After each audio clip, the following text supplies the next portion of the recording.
the Mets, meet the Mets. Step right up and greet the Mets. Bring your kiddies, bring your wife. Guaranteed to have the time of your life, because the Mets are really socking the ball, knocking those home runs over the wall. East side, west side, everybody's coming down to meet the METS Mets of New York town. Oh, the butcher and the baker and the people on the streets, where do they go? To meet the Mets! Oh, they're hollering and cheering and they're jumping in their seats. Where do they go?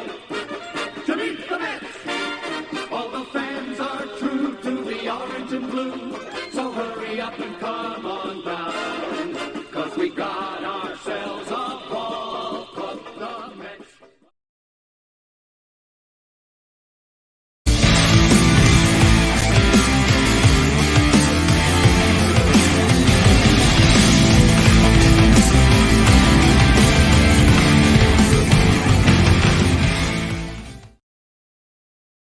What's up, Mets fans? Welcome back to another Mets Spring Training Talk Live here with my boy CP.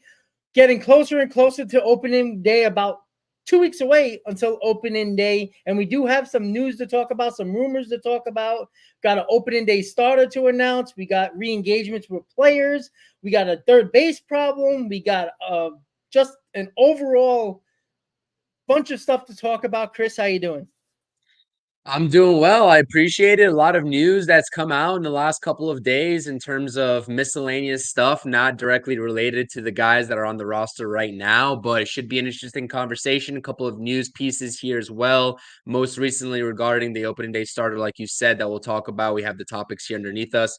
And what just got announced on the broadcast while we're doing this in-game live stream regarding a certain third baseman that was scheduled to play today, but did get scratched. So other than that, as always, you know where to find me on my channel, CP's Mets and Knicks. A lot of Knicks and Mets content. Channel memberships just went live. True to the Orange and Blue, We Bleed Orange and Blue, both memberships. Support the channel. I appreciate it. Let's go Mets. Absolutely, become a member of the channel and all that good stuff as well, and keep on you're not a subscriber. What are you waiting for? Make sure you check them out. The Mets are losing 1-0 right now. Severino gave up a home run but pitched really well through 4 innings, so it's good to see Severino continuing to pitch well. And that's what we're going to talk about right now with Severino, right? I was talking about it on my previous show that I felt like the Mets, the way it was lining up, like I was trying to do the math, like every fifth day, Severino was lined up to pitch opening day. And of course, with off days and stuff like that, they clearly went the other route in Jose Quintana as the opening day starter, which I'm fine with. Veteran. I have no problem with that. I didn't mind if it was Severino, Quintana. I didn't mind any of those. But Severino's looked good, and we'll talk about Severino since he's on the mound. I think he's going to have a bounce back season. I'm not saying he's going to pitch to an under 3 ERA, but if he pitches to a 3.5, 3.4, I think he can easily do that. Like, that's not a great pitcher. That's a solid pitcher. And you could see that the way he's been pitching, you can see the confidence in his pitches. He was tipping pitches the last couple of seasons. That's been a huge problem. And it seemed like the Mets figured that out. And now that Luis Severino is aware that he was tipping pitches, I think that Severino is going to be good for us. So what do you think about Severino in the spring so far in start number 3? This is the first time we've seen him on TV officially. So what do you think of him so far, Chris? And do you think he's going to have a bounce back for us? Yeah, I mean, I'm really high on Luis Severino. I thought he should have been the opening day starter to sort of start off this season with a bunch of fireworks. I know that me and you talked about that. Obviously, they chose the safer route here with Jose Quintana come opening day. But I think Luis Severino is going to beat out his projections. Not that they're hard to beat anyways.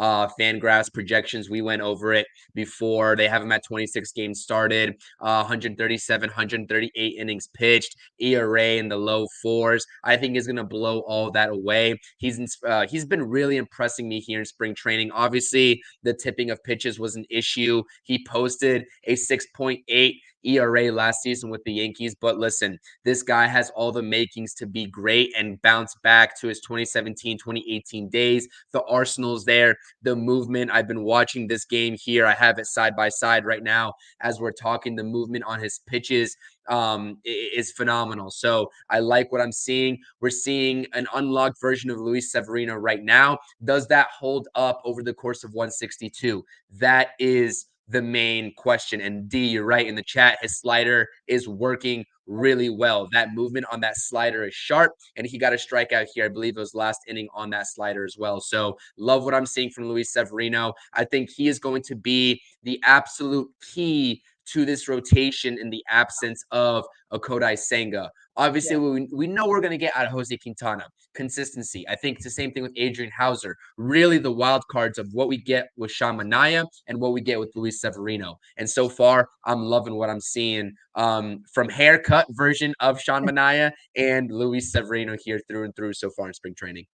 Absolutely. And you're right, 100%. Like, the course of 162, that's where you got to worry about with Severino. I think the health is more of concern of tip and pitches. You can fix that. You can't fix injuries, right? You can't predict injuries. You can't, say, all right, he's going to be healthy and run with it. If Luis Severino is healthy, I think he's going to be a solid pitcher, maybe occasionally throw a gem, maybe more than often throw a gem if he's really feeling himself. I think confidence is a huge deal with Luis Severino. But yeah, Luis Severino is the X factor. We talked about Marte being the X factor in 2022 and being the X factor in 2023 with him lacking of being available in 2023. And once again, we're talking about Marte being an X factor. I think Luis Severino, like you said, Chris, is going to be the X factor for this rotation. And when it comes to the rotation as a whole, right? Jose Quintana, I think it's deserved. You're going to give it to the veteran.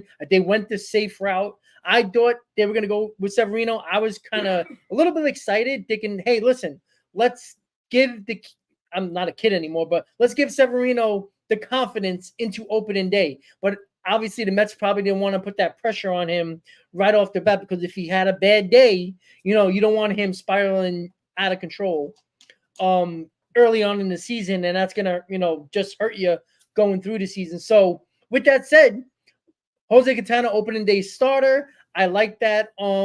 Before we get into the JD Martinez and the JD Davis, the two JDs, what do you like to see? And let's bring up Beatty, since this is an issue that is coming about, and I think a big reason why the Mets are going back to talk to or reaching out to JD Davis, re-engaging with JD Martinez, is because third base is a problem. Let's not make let's not throw this under the rug and sweep it under the rug here. It's a huge problem. The DH is a huge problem. There is nobody that I'm saying that I would say, let's see, that I think that are showing signs of getting that job.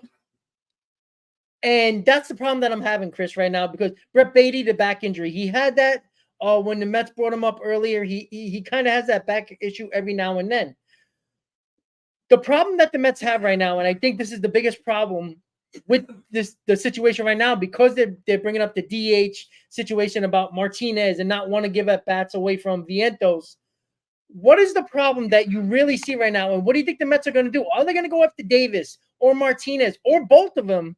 Because of the fact, clearly, they're re-engaging or reaching out to these guys again because of the lack of anything that these guys are showing. Beatty, Vientos, Stewart. None of these guys who are going to be third baseman, DH, bench piece are showing anything and are not opening up any eyes. And I think it's a huge problem, Chris.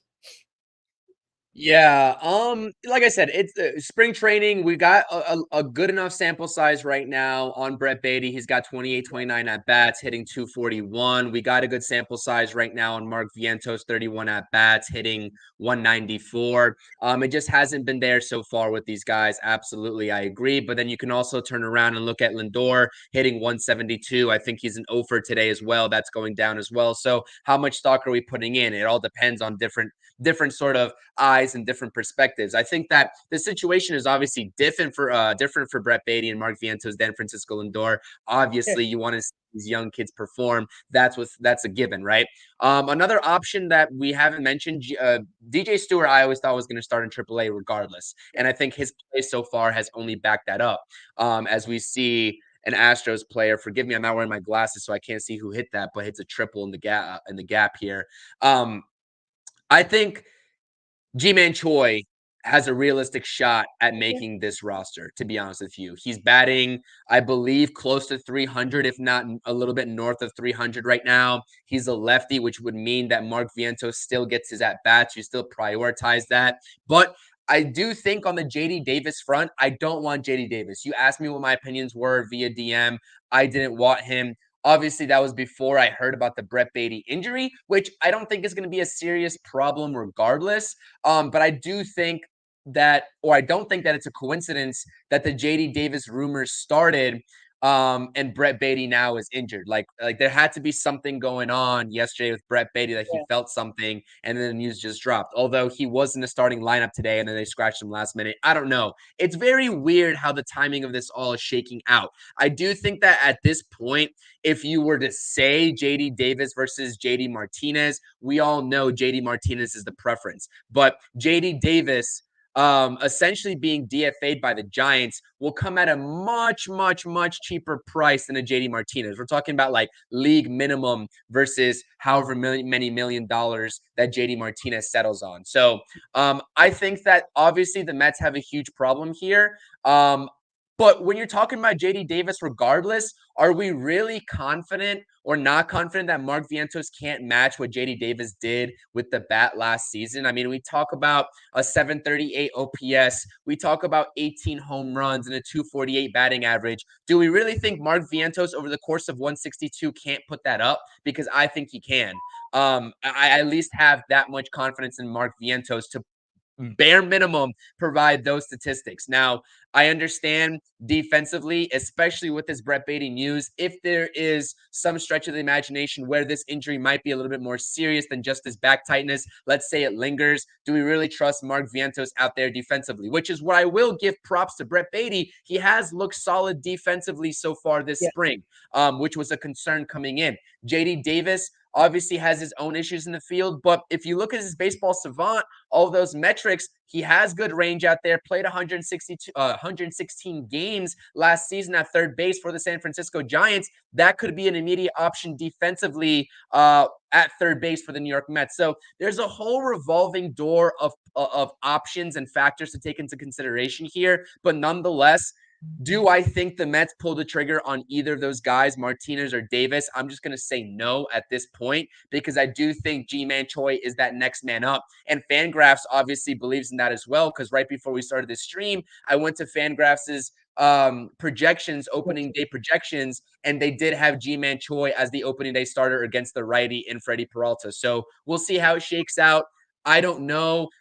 I know we talk about all the time on this podcast, on this stream. JD Martinez's asking price has to be coming down by the day. We don't know who the competitors are for JD Martinez. How low will Scott Boras settle for this next JD Martinez contract? It doesn't help him that he can't play a position. He's a strict DH, but nonetheless, I just can't see the Mets prioritizing JD Martinez. And by the way, I know we all like to rag on Andy Martino. He likes to be the bearer of bad news for Mets fans, and he took a complete opposite stance that John Heyman took on the JD Martinez front for the New York Mets. But nonetheless, let's not forget the New York Post guys. I've said this time and time again. They are puppets to Scott Boras, and Andy Martino has no reason to be a puppet to Scott Boras. And that's where we're seeing that little disconnect.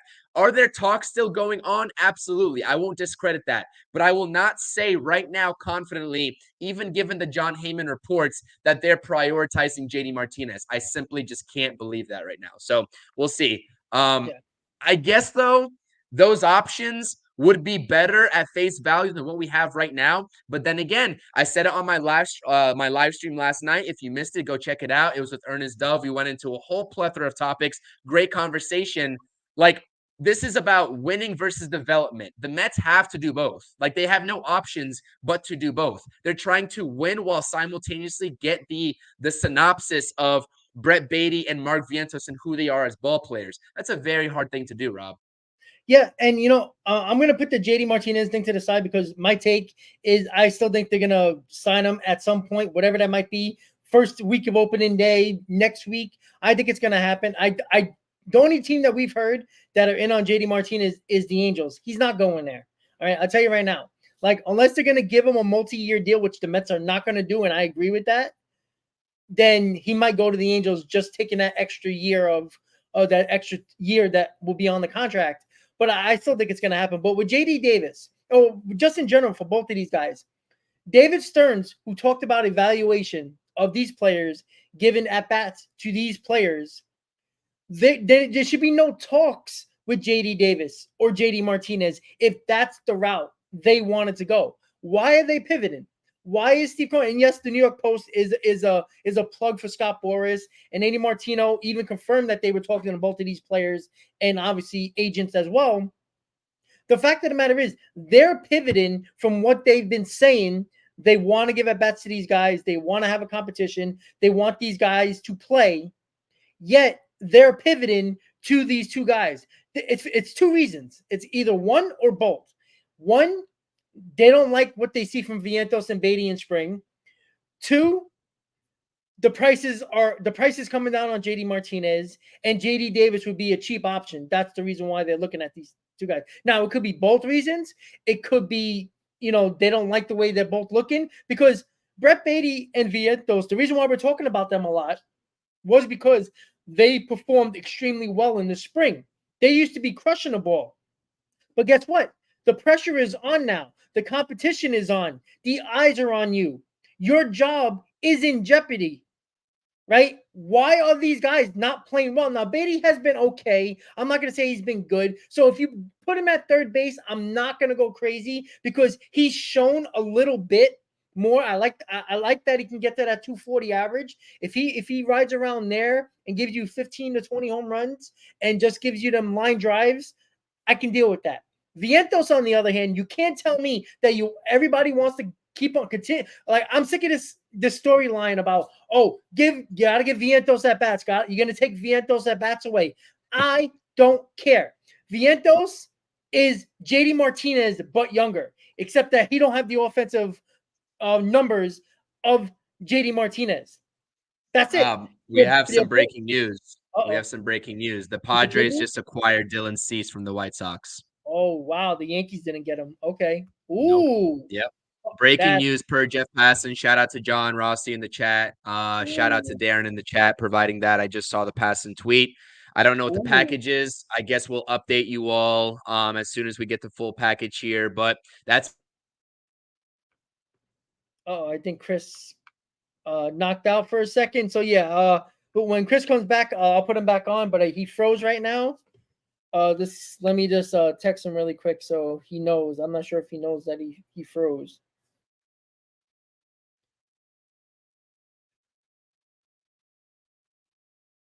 Sorry, guys. All right. So Dylan Cease to the Padres. There was some talk about the Yankees bringing up new offers to the table and other teams. The Padres did get him. Again, we're going to wait for the what the package was to get Dylan Cease. Once Chris comes back, we'll put him back on and we'll talk a little bit more about it. But Dylan Cease to the Padres, that is a big move considering the fact that they just lost Blake Snell.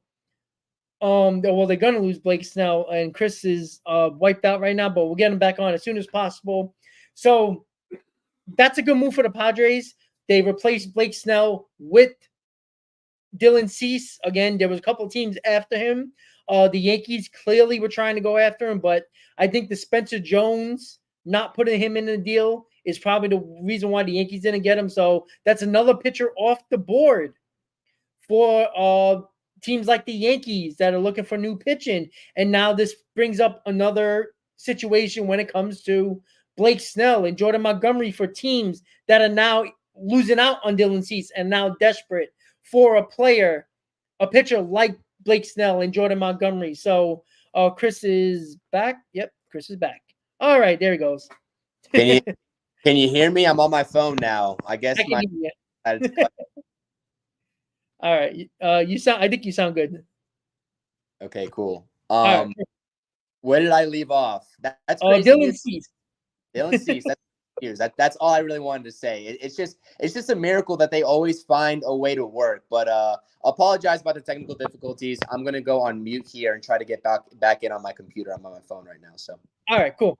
All right, so yeah, Chris was talking about he broke the news right there, and a couple of people in the chat did passing. Yeah, I got the passing bomb that we always look for when we're looking for breaking news. So Dylan Cease was on the block. They took him off earlier in the offseason. Now they brought him back, and it happened rather quickly, right? Other teams upped the offer clearly because Dylan Cease wasn't going to get traded unless they got the deal they wanted. I think the Yankees could have got him if they added Spencer Jones, but they weren't going to do that. And the Yankees lose out on another pitcher, and they better hope that Cole, even though they said they might miss a month or two, there's a big possibility that it could be a lot longer, and we'll see how that goes. But good news is it's not the Mets' problem per se, even though Dylan Cease is now in the National League. That's something you got to worry about. Easy, I don't know yet. We don't know the package yet. We're going to get that as soon as possible. But as of right now, Dylan Cease to the Padres, a guy that was on the trade block most of the offseason. So we'll see how that sets up the Padres, who obviously traded Juan Soto last year, is not re-signing Blake Snell. You can say that Dylan Cease is possibly a better option at the moment. And I think Chris is back on his computer. All right, there he goes. go. All right. So yeah, it is interesting how the Padres think of this, right? Dylan Cease is the cheaper option than Blake Snell. They clearly had to shed some payroll with not re-signing Blake Snell, trading Juan Soto. So what are you thinking about that deal? I think that's a good deal for the Padres. Really good deal. Can you hear me first of all? Yes, I can hear you. Okay, cool. If I freeze again, I apologize. I'm not in my usual setup, so I apologize for the technical difficulties. It's lagging a little bit. Did the package come out yet or no? I didn't see it yet, but I keep on refreshing. Yeah, I mean that's a huge deal for the San Diego Padres. I would have liked Dylan Cease in the Mets uniform. Everyone knows that, but I mean at this point they made a commitment to what their plan is going to be with the rotation in 2024, and that's what they're sticking to. We'll see if there's any trades down the line in 2025 for the New York Mets regarding the starting rotation, but presumably they're going to lose Blake Snell, right? I mean, how does that rotation really look over there? And I think you just said that. It's a big get for them. So they're also a team that obviously their owner, I believe, just passed away. The sort of funds have been sort of, I guess, not lacking, but sort of in question to see how their payroll is going to shake out in lieu of that news. And they've done a really good job this offseason. I will say, one, getting that trade package for Juan Soto. Two, getting the reliever in Matsui was a great deal for them. And now trading for Dylan Cease. So they're definitely having some workarounds in terms of the roster construction. We'll see how it pans out. Obviously, not really directly a problem for the Mets, like you said, they're in the West, but Dylan Cease now is in the NL. He had a little bit of a down year in 2023, but had elite numbers in 2022. His stuff is there, and when he is at his 2022 version, he is an ace on any staff. So that is something to take into consideration as well. But pretty cool breaking news on the stream, I will say.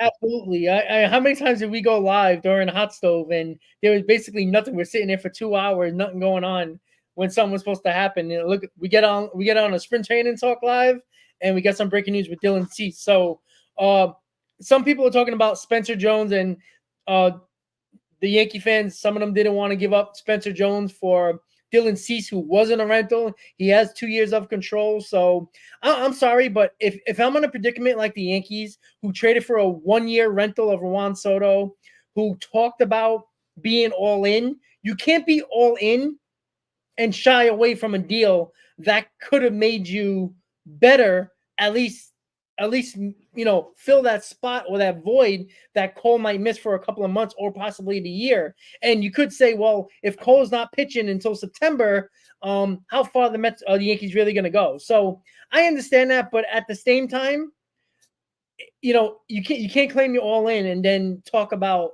I can't give up this guy. And to me, honestly, and this involves the Mets, them not willing to give Spencer Jones tells me I don't think they're gonna go extremely hard to sign Juan Soto this offseason. And I know that's funny to say. That's like, what are you talking about? Look at the pitchers they traded and everything like that. Spencer Jones is Juan Soto's replacement. The same way Anthony Volpe, the Yankees didn't want to trade him at all for any pitcher, even though they needed a pitcher going for their playoff run. Guess what? Now they have Anthony Volpe. Luis Castillo goes elsewhere. A couple other pitchers go elsewhere. Now they lose Dylan Cease because of Spencer Jones not being put in the package. Well, guess what? That just tells me that they weren't willing to give money to Seager, trade for Lindor, whatever got shortstops are on the market. They weren't willing to do that, spend money or make a trade for a shortstop because of Anthony Volpe. This is reminding me exactly what they're doing right now with Juan Soto. Spencer Jones is a guy that is getting a lot of hype over the last year. It's not the media talking about it. It's not fans talking about it. It was the Yankees starting to push up Spencer Jones to the next pedestal, just like they did Anthony Volpe. And that tells me that they're definitely really thinking about not giving a huge offer to Juan Soto. I don't think they're going to go above $500 million, and I think the Mets are going to. Now, Juan Soto might just end up somewhere else, but in my opinion, the Yankees missed out on another pitcher because they didn't want to trade another prospect. And at some point, you're going to continue. They're gonna have problems. And in regards to the Mets with Juan Soto, I think that's a good sign for the Mets and Juan Soto, because if they're really hell bent to keep Spencer Jones, tells me that they're not going to go all in for Juan Soto next offseason. But that's 9-10 months from now. We'll wait and see about that. But let's get back to third base, because I still think it's a huge problem, Chris. And we'll finish up in a little bit, since there's not, we talked about what we needed to talk about, but the third base situation. I do think that JD Davis is an interesting option, right? I know that he can play in New York, right? When he got the opportunity in 2019, he was right in the middle of that nice run in August that they had, 15 out of 16 in 2019. He hit 22 home runs, didn't get a lot of RBIs, but he was in the bottom of the order, so the RBIs are really not there. But he hit really well. He was okay at third base, wasn't great. You said that he got a lot better at third base when you were looking at his metrics and all that stuff. If you had to choose, not based on salary, fit, if it was JD Martinez or JD Davis, where do you think would be the best fit for the Mets at this point on March 13th?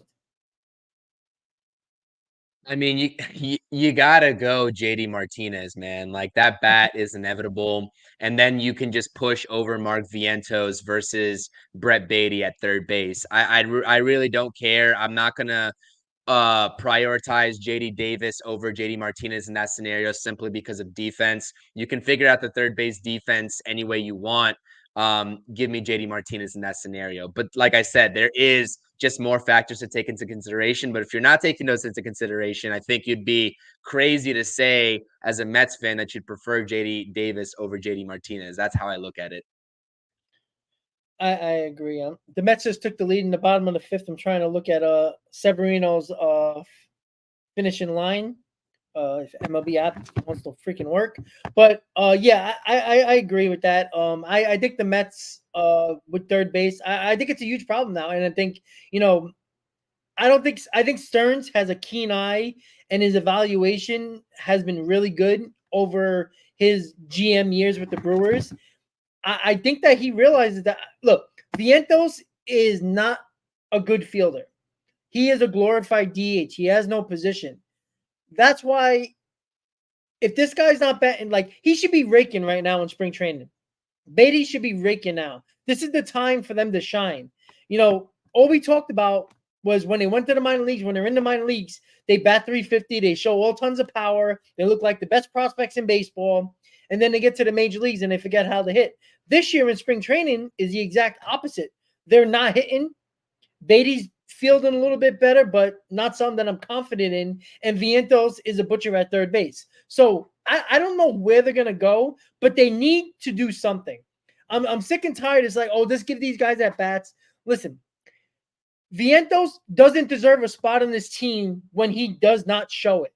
All right. This is a showcase. Spring training is a showcase for players. This is not a showcase for Lindor, who, yes, he's batting under 200, but it doesn't really matter because you know what he can do at the major league level. You know, if Alonso's batting 195, you think, oh, you know what? Let's just put Luke Voigt in there. Pete Alonso, he's not playing well. It's for guys who haven't proved it yet to showcase themselves. This is what we talk about all the time. I'm sick and tired of giving guys the job that don't deserve it.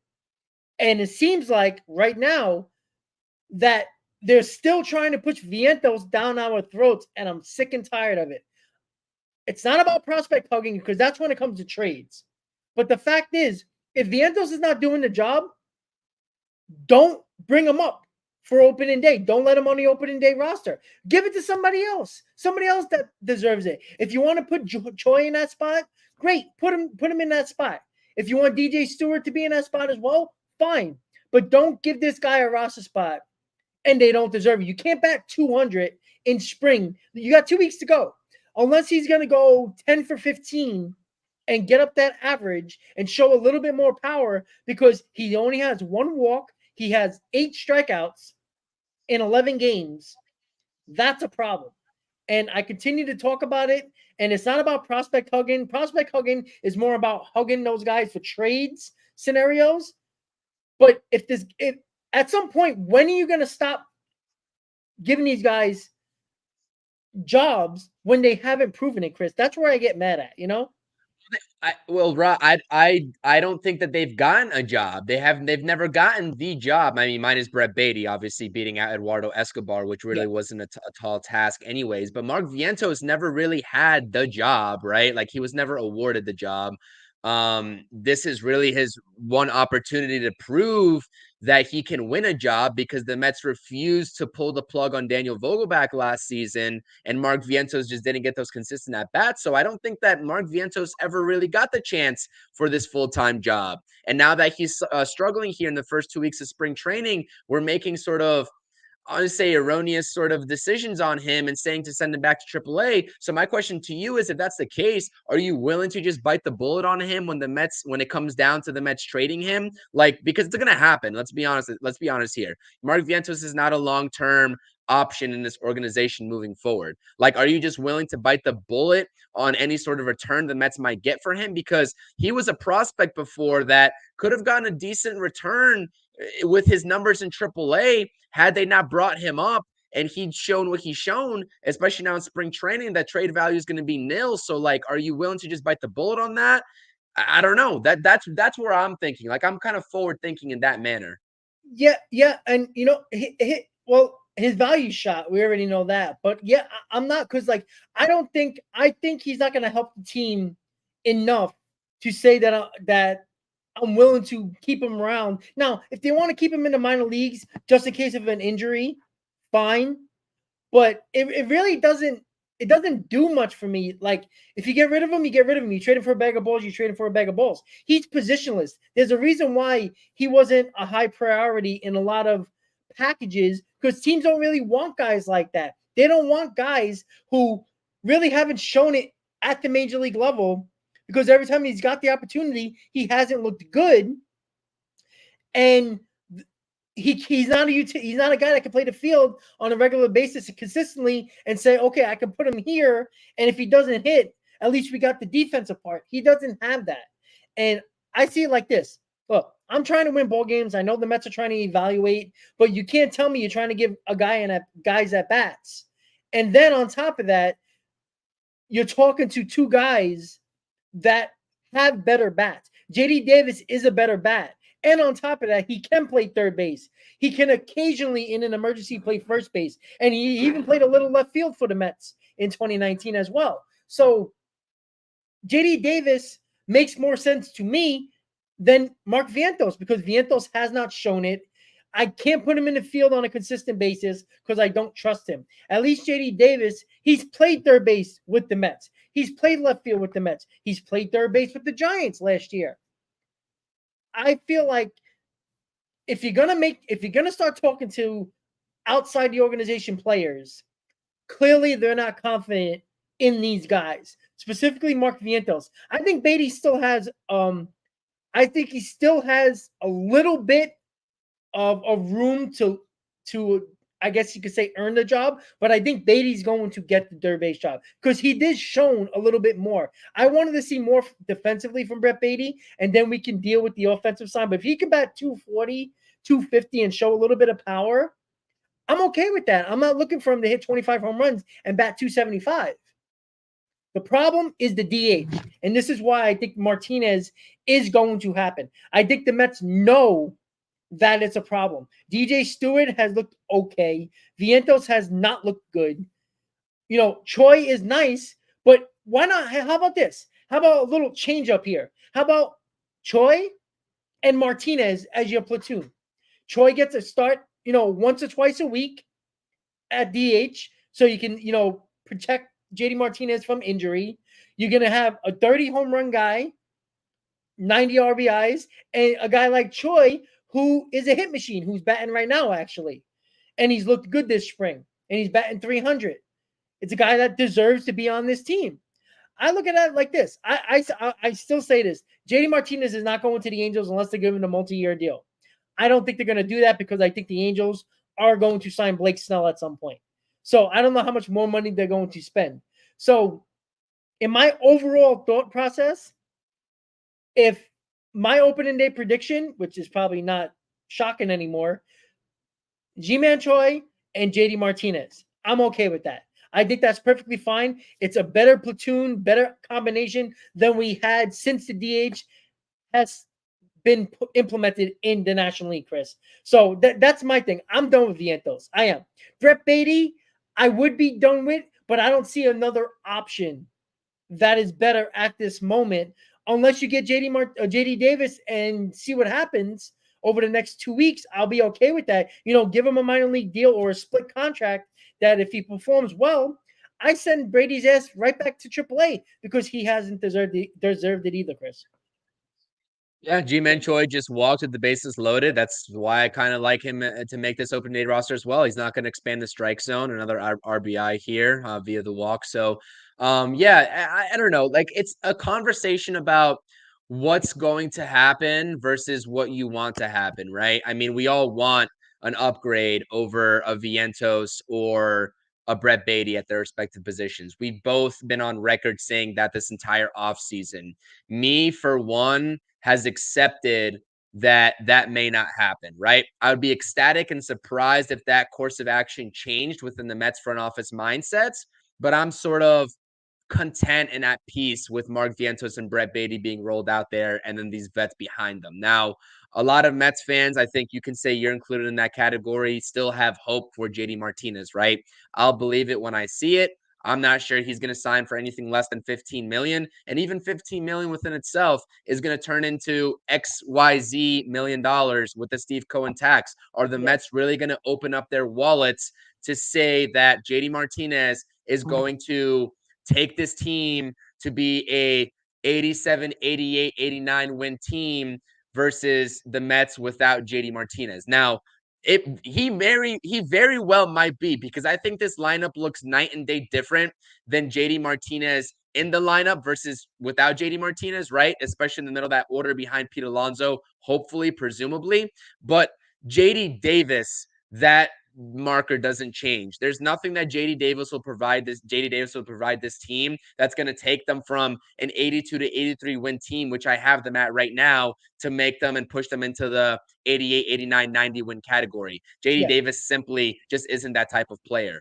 And a lot of people talk about JD Davis's strikeouts as well. His strikeout rate actually improved drastically last year in 2023. He struck out a bunch in 2021 and 2022, which is why every fan really wanted him booted from the team there halfway in 2022. But nonetheless, like, is he a competent hitter? Like, can he hit at the major league level? Yes, of course. Is he an upgrade offensively over Brett Beatty? Yeah, probably. But when you have a guy that you already know who his ceiling is at the major league level in JD Davis versus, like you just said, we really don't know what Brett Beatty is because he's had, I guess, an overall bad spring training, but he's shown glimpses here that, okay, maybe we can work with this, right? We'll see how it plays in the regular season. I just don't think you can make that argument to replace Brett Beatty. But for Mark Vientos, you definitely can at this point. But like I said, I just simply have to take the opposite stance and say that I don't think it's going to happen. My eyes will be shocked if I read and wake up one day reading JD Martinez to the New York Mets on a 1-year deal. I'd be shocked. But stranger things have happened. So we'll see. We'll see. Yeah. Yeah, absolutely. And listen, I'd be the happiest guy in the world because I've been pushing this button for about 2 months now. When it looked dead and buried, and again, I just feel that way. Like I continue to look at the teams that might need a hitter in their lineup as desperate as the Mets do. I just don't see it. I keep on hearing the Angels. I don't see the Angels doing it. To be honest with you, like I said, maybe they'll just come up with that second year, which the Mets won't do, which I'm okay with. If they don't look, I'm not going to give JD Martinez a 2-year deal. Like, I don't think 1 year, $50 million is, earth shattering, but I know with the Steve Cohen tax, it's going to be north of $30 million because there's 110% tax on that $15 million. But at some point, this deal is going, the price is coming down. The Mets are not going to continue to reach out and re-engage in a mutual interest if the price didn't go down at least a little bit, in my opinion. Like, it might have been $15-60 million. Maybe it's now 13, 14. I think the Mets want it closer to $10 million because all he is a DH, but he's the damn good DH. And like I said, I'm not really focused on the Brett Beatty situation as much because I think he's, like you says, he's shown glimpses here and there where I could say, all right, you know what? Fine. Like, if you get JD Martinez, I mean, bring out Brett Beatty every day of the week. Like, I mean, I'm not worried about him batting eighth in the lineup. I'm not worried about that at all. But JD Martinez brings a whole nother perspective from an 83-84 win team to an 89-90 win team. That's how good he can be. Because, as I said, I think this rotation is going to be solid enough where, giving up 3 or 4 runs, on average per game, which seems like a trend in Major League Baseball, like that's the average. You can score 4.5 to 5 runs per game. You're going to win a lot more of those games with a bullpen back end, at least at the back end of the bullpen, that everybody seemingly trusts right now. With the way Diaz showed in the first outing, Diekman, even though he got rocked a little bit, but he did get out of that inning with no runs. Rayleigh is fine. I still think Ottavino, even though a lot of people don't like Ottavino. If you look at Ottavino, he puts people on base, but they don't come home very often. Like, he finds a way to get out of it, and he's like Houdini when it comes to that. I don't know how he does it, but he does it. Like I says, maybe he made a deal with the devil, and I'll take it every day of the week. But I think we're going to be okay. But JD Martinez makes so much more sense. JD Davis is like, fine, whatever. Like, it's starting to look more and more like it makes more and more sense than I'm even trying to, like, bring people to my side, like, come to the dark side a little bit, because it was hard for me to make a decision or, like, make people believe in the JD Martinez situation a month ago because there was so many moving parts going around. Games haven't really started yet. So, but seeing Vientos not being anywhere near where I thought he could be in spring training, like, if he was hitting for power and the average wasn't there, I could deal with it. I can deal with him at DH. Like, I think that would be fine. But he hasn't shown enough. The strikeouts are still up, which is a huge problem that he always had in the minor leagues. He's not walking, so that means, what is he not doing? He's not seeing the pitches, and he's not facing all major league pitchers here. I could see if he was just pitching, playing against all major league pitchers, but he's hitting against minor leaguers, guys that are journeymen, guys that are never going to make the majors, and he's still hitting subpar at best, below average. And that's a problem that I'm having with Mark Vientos right now. That's why I'm concerned. I think the most important thing right now, and this is why I think the Mets are focusing back in on it. Steve Cohen David Stearns, they're looking at this saying, what are we doing here? And if Steve Cohen's willing to go that extra mile and not worried about the Steve Cohen tax on the Martinez situation, then David Stearns needs to pull the trigger. I think this is rolling up where the conversations are strongly heating up, and that's why you're starting to hear it. I think Boris is putting pressure on the Mets. Why that story came out in the New York Post with John Heyman, who is the mouthpiece for Scott Boras. Why other people started to get that. I think Scott Boras knows that Martinez is probably going to be a Met, but the Mets want him at their price. And let's be honest, the Mets kind of have him over the barrel at this point when Scott Boras haven't been getting the money he's been trying to get for his players this offseason. So I think the Mets are trying to get it down maybe $1 or $2 million more where Boras is still asking for. And I think it's going to come to a head very soon. JD Martinez will be on a team prior to opening day.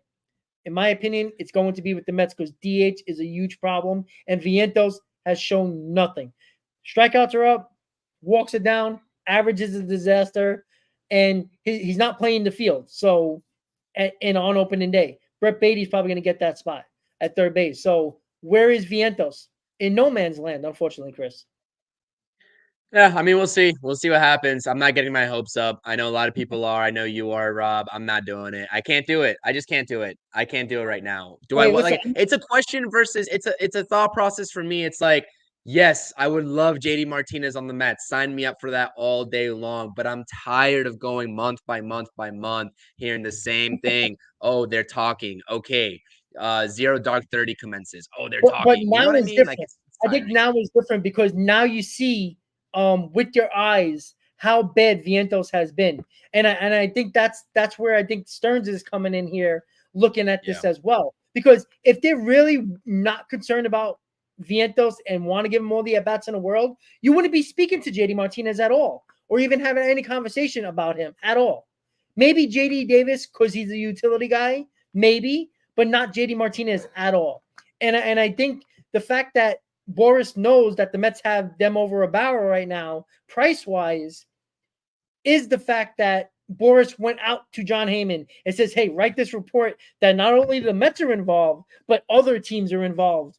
The Angels and other teams are involved talking because that's what we heard. And it came out of nowhere when JD Martinez was null and void with the Mets. Like it wasn't a conversation until it popped up the other day, which tells me the Mets are more serious than they probably were about a month ago that we thought it probably wasn't going to happen, even though I was still on that bandwagon. So, Chris, let's get our final door. Oh, I'm sorry, Ged, you're going to say something? I'm sorry about that. No, I'm just gonna say Sanders. I'm good on Evan Longoria. I don't need Evan Longoria. I don't think he provides any purpose for the same reason why I don't think JD Davis would provide any purpose. And Evan Longoria is probably even more so one of those cases where I'm good on a vet like that. I'd rather just see Brett Beatty be tried out there every day to see what he's got rather than see Evan Longoria out there. So I'm good on that. Carlos says he thinks the Martinez talks are fictitious. I'm kind of in the same boat there. I'm not going to lie to you, but Rob does feel strongly, obviously, about those talks being real, and they very well could be. Like I said, I wouldn't doubt it. It's just like talks versus something serious happening and something more happening. Ricardo makes up a great point, though. We're talking offensive. Jose Quintana is getting the opening day nod. I like that a lot for him. Congrats to him, by the way, entering in the final year of his deal.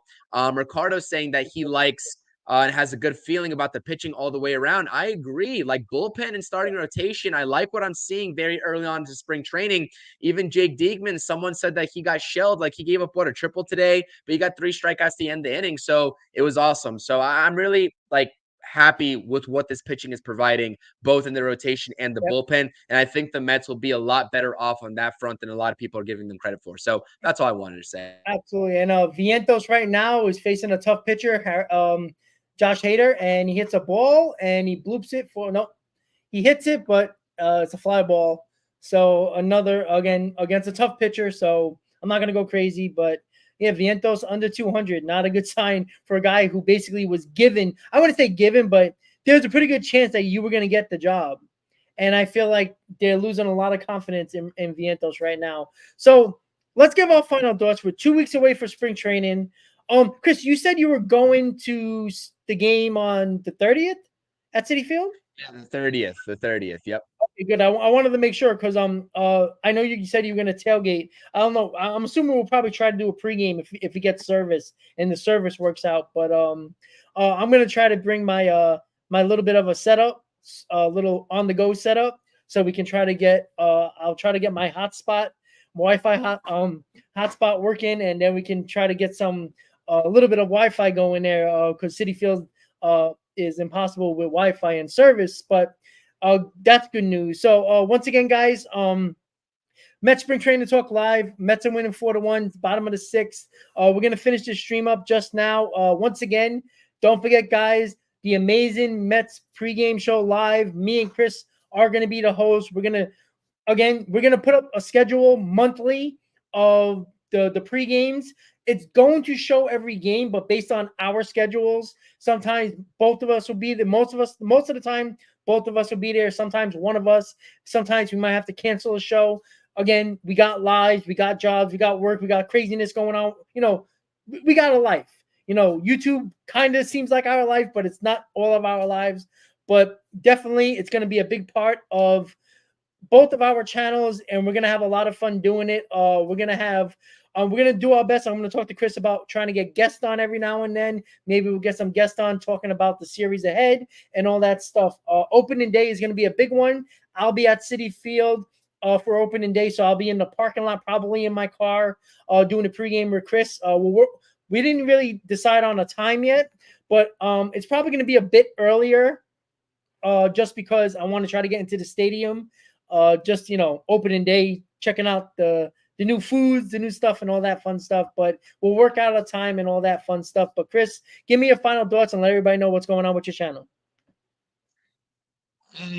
What's going on with my channel? Everything's going on with my channel. Trying to find time outside of my busy life. Like I said, I'm not in my usual setup here. Apologize for the technical difficulties earlier on. Wi-Fi, internet, all that good stuff. I apologize. But nonetheless, Mets and Knicks content, trying to provide daily content. Obviously, did a little bit of a short when the Jose Quintana news dropped earlier today.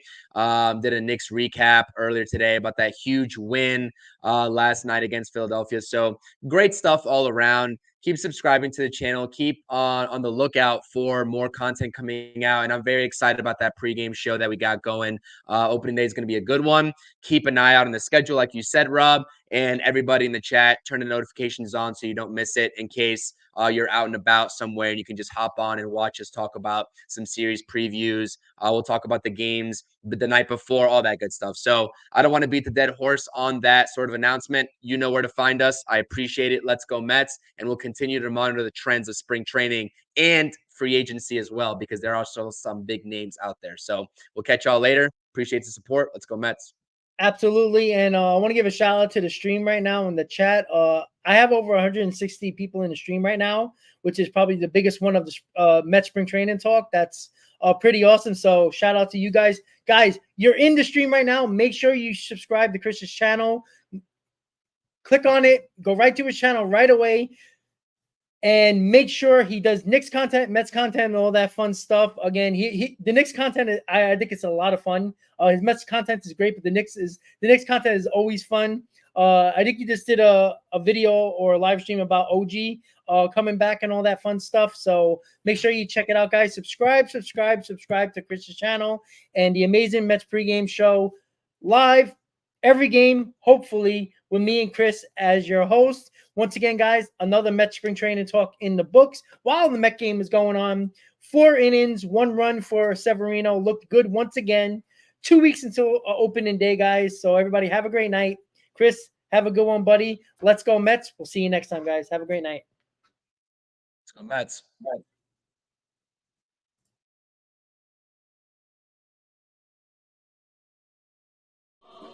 The Mets of New York town. Give 'em a yell, give 'em a hand, and let 'em know you're rooting in the stand. Come on and meet the Mets, meet the Mets.